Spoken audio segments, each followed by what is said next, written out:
Capítulo 4. Mientras Pedro y Juan le hablaban a la gente, se vieron enfrentados por los sacerdotes, el capitán de la guardia del templo y algunos de los saduceos. Estos líderes estaban sumamente molestos porque Pedro y Juan enseñaban a la gente que hay resurrección de los muertos por medio de Jesús. Los arrestaron y, como ya era de noche, los metieron en la cárcel hasta la mañana siguiente. Pero muchos de los que habían oído el mensaje lo creyeron, así que el número de creyentes ascendió a un total aproximado de 5,000 hombres, sin contar a las mujeres y a los niños. Al día siguiente, el concilio, integrado por todos los gobernantes, ancianos y maestros de la ley religiosa, se reunió en Jerusalén. El sumo sacerdote, Anás, estaba presente junto a Caifás, Juan, Alejandro y otros parientes del sumo sacerdote. Hicieron entrar a los 2 discípulos y les preguntaron: ¿con qué poder o en nombre de quién han hecho esto? Entonces Pedro, lleno del Espíritu Santo, les dijo: gobernantes y ancianos de nuestro pueblo, ¿nos interrogan hoy por haber hecho una buena obra a un inválido? ¿Quieren saber cómo fue sanado? Déjenme decirles claramente, tanto a ustedes como a todo el pueblo de Israel, que fue sanado por el poderoso nombre de Jesucristo de Nazaret, el hombre a quien ustedes crucificaron, pero a quien Dios levantó de los muertos. Pues es Jesús a quien se refieren las Escrituras cuando dicen: la piedra que ustedes, los constructores, rechazaron, ahora se ha convertido en la piedra principal. En ningún otro hay salvación. Dios no ha dado ningún otro nombre bajo el cielo mediante el cual podamos ser salvos. Los miembros del concilio quedaron asombrados cuando vieron el valor de Pedro y de Juan, porque veían que eran hombres comunes, sin ninguna preparación especial en las Escrituras. También los identificaron como hombres que habían estado con Jesús. Sin embargo, dado que podían ver allí de pie entre ellos al hombre que había sido sanado, no hubo nada que el concilio pudiera decir. Así que les ordenaron a Pedro y a Juan que salieran de la sala del concilio y consultaron entre ellos: ¿qué debemos hacer con estos hombres? No podemos negar que han hecho una señal milagrosa, y todos en Jerusalén ya lo saben. Así que para evitar que sigan divulgando su propaganda aún más, tenemos que advertirles que no vuelvan a hablar con nadie en el nombre de Jesús. Entonces llamaron nuevamente a los apóstoles y les ordenaron que nunca más hablaran ni enseñaran en el nombre de Jesús. Pero Pedro y Juan respondieron: ¿acaso piensan que Dios quiere que los obedezcamos a ustedes en lugar de a Él? Nosotros no podemos dejar de hablar acerca de todo lo que hemos visto y oído. Entonces el concilio los amenazó aún más, pero finalmente los dejaron ir, porque no sabían cómo castigarlos sin desatar un disturbio. Pues todos alababan a Dios por esa señal milagrosa, la sanidad de un hombre que había estado lisiado por más de 40 años. Tan pronto como quedaron libres, Pedro y Juan volvieron a donde estaban los demás creyentes, y les contaron lo que los sacerdotes principales y los ancianos les habían dicho. Cuando los creyentes oyeron las noticias, todos juntos alzaron sus voces en oración a Dios. ¡Oh Señor soberano, creador del cielo y de la tierra, del mar y de todo lo que hay en ellos! Hace mucho tiempo, tú hablaste por el Espíritu Santo mediante nuestro antepasado David, tu siervo, y dijiste: ¿por qué estaban tan enojadas las naciones? ¿Por qué perdieron el tiempo en planes inútiles? Los reyes de la tierra se prepararon para la batalla. Los gobernantes se reunieron en contra del Señor y en contra de su Mesías. De hecho, eso ha ocurrido aquí, en esta misma ciudad. Pues Herodes Antipas, el gobernador Poncio Pilato Los gentiles y el pueblo de Israel estaban todos unidos en contra de Jesús, tu santo siervo, a quien tú ungiste.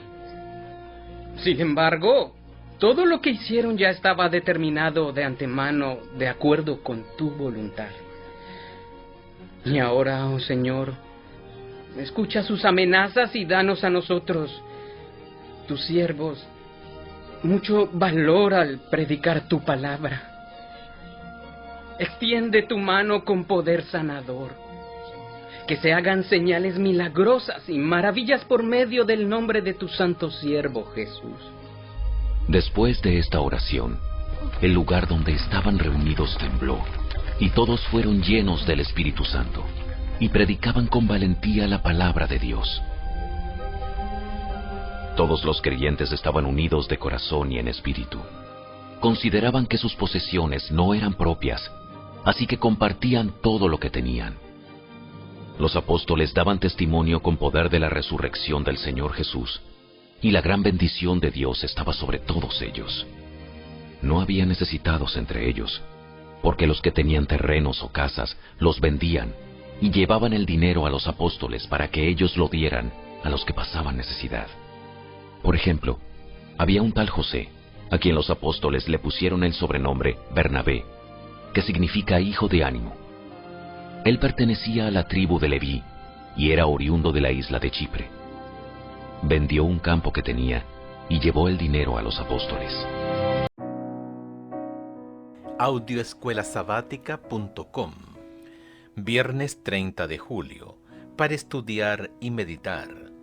Cuando les parezca que su trabajo es rudo, cuando se quejen de dificultades y pruebas, cuando digan que no tienen fortaleza para resistir la tentación, que no pueden vencer la impaciencia y que la vida cristiana es una tarea penosa, estén seguras de que no están llevando el yugo de Cristo, están llevando el yugo de otro maestro.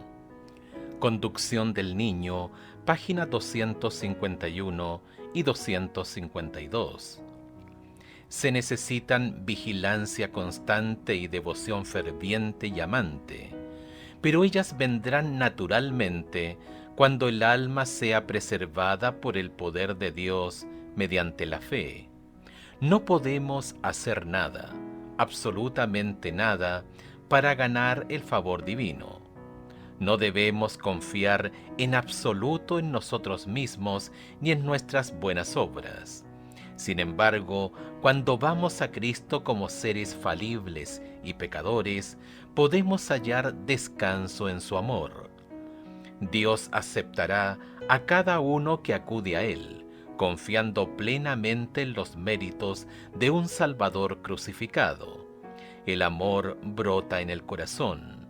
Puede no haber un éxtasis de sentimientos, pero hay una confianza continua y serena.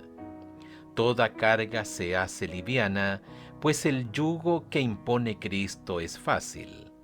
El deber se convierte en una delicia y el sacrificio en un placer. La senda que antes parecía sumida en tinieblas se convierte en brillante como los rayos del sol de justicia. Esto es caminar en la luz, así como Cristo está en la luz. Fe y Obras, página 38 y 39. Preguntas para dialogar. 1. ¿Recuerdas el momento en tu experiencia con Jesús cuando finalmente te entregaste? Comparte ese momento con tu clase y concéntrate particularmente en la razón por la que te entregaste. 2. Estudien la oración de Jesús en Mateo capítulo 11 versos 25 al 27 y analicen en clase cómo llegamos a conocer sobre la gracia.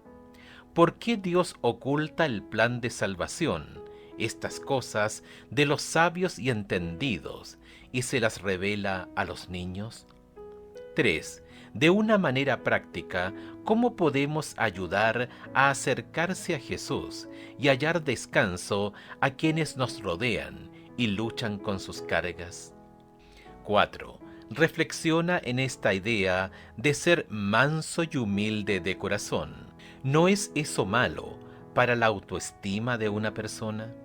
¿No deberíamos sentirnos bien con nosotros mismos, especialmente con alguien que de todos modos lucha con sus propias dudas?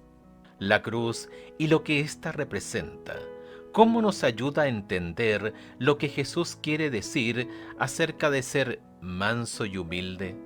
Es decir, en presencia de la cruz, ¿por qué la mansedumbre y la humildad son las únicas actitudes realmente apropiadas que debemos tener?